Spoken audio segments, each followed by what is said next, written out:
सामाजिक कार्यकर्ता और शिक्षा के क्षेत्र में क्रांति लाने वाले सोनम वांगचुक को दिल्ली पुलिस ने सिंधु बॉर्डर पर हिरासत में लिया।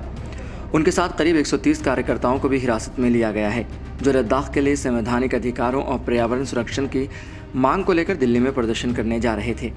ये पदयात्रा, जिसे दिल्ली चलो पदयात्रा का नाम दिया गया था, 1 सितंबर से लद्दाख से शुरू हुई थी और करीब 700 किलोमीटर की दूरी तय करने के बाद दिल्ली के सीमा पर पहुंची थी।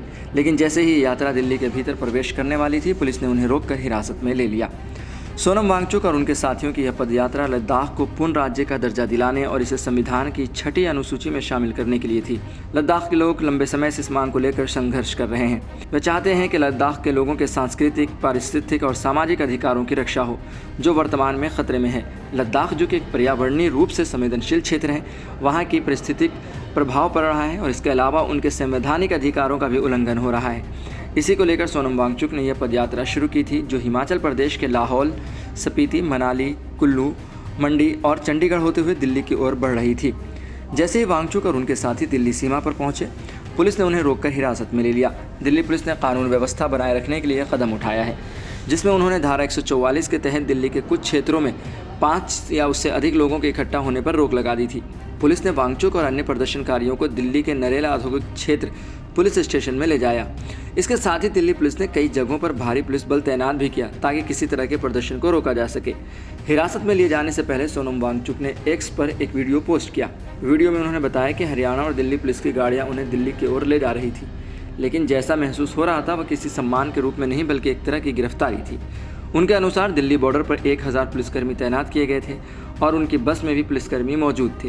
उन्होंने कहा कि उन्हें नहीं पता था कि आगे क्या होगा, लेकिन स्थिति गंभीर थी। इस घटना पर कांग्रेस नेता और लोकसभा में नेता प्रतिपक्ष राहुल गांधी ने कड़ी प्रतिक्रिया दी है। राहुल गांधी ने ट्वीट कर इस पूरे प्रकरण को अस्वीकार्य बताया। उन्होंने कहा कि सोनम वांगचुक और उनके साथ लद्दाख से आए सैकड़ों लोगों को दिल्ली बॉर्डर पर हिरासत में लेना एक दुर्भाग्यपूर्ण और अलोकतांत्रिक कदम है। उन्होंने प्रधानमंत्री नरेंद्र मोदी पर निशाना साधते हुए कहा, किसानों की तरह यह चक्र भी टूटेगा और आपका अहंकार भी। आपको लद्दाख की आवाज़ सुननी ही होगी। राहुल गांधी ने यह भी सवाल उठाया कि जो लोग शांतिपूर्वक अपने अधिकारों के लिए लड़ाई लड़ रहे हैं, उन्हें क्यों रोका जा रहा है।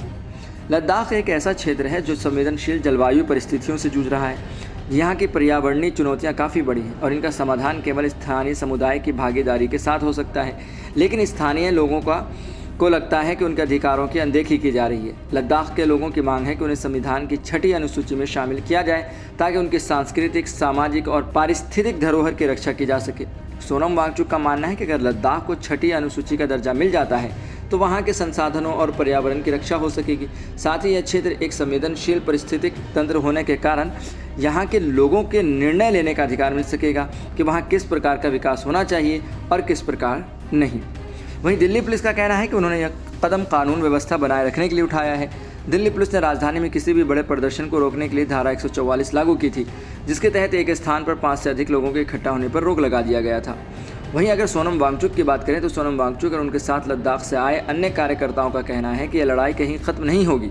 वे अपने अधिकारों के लिए संघर्ष जारी रखेंगे और सरकार को मजबूर करेंगे कि वह लद्दाख को पूर्ण राज्य का दर्जा दें और इसे 6ठी अनुसूची में शामिल करें। लद्दाख के लोग पर्यावरण और सांस्कृतिक संरक्षण के लिए अपने संवैधानिक अधिकारों की मांग कर रहे हैं। इस तरह की घटनाएं उनकी लड़ाई को और भी मजबूती प्रदान कर रही है और आने वाले समय में यह संघर्ष और तीव्र हो सकता है। अब देखना यह होगा कि सरकार इस पर क्या रुख अपनाती है और क्या लद्दाख की आवाज़ को सुना जाता है।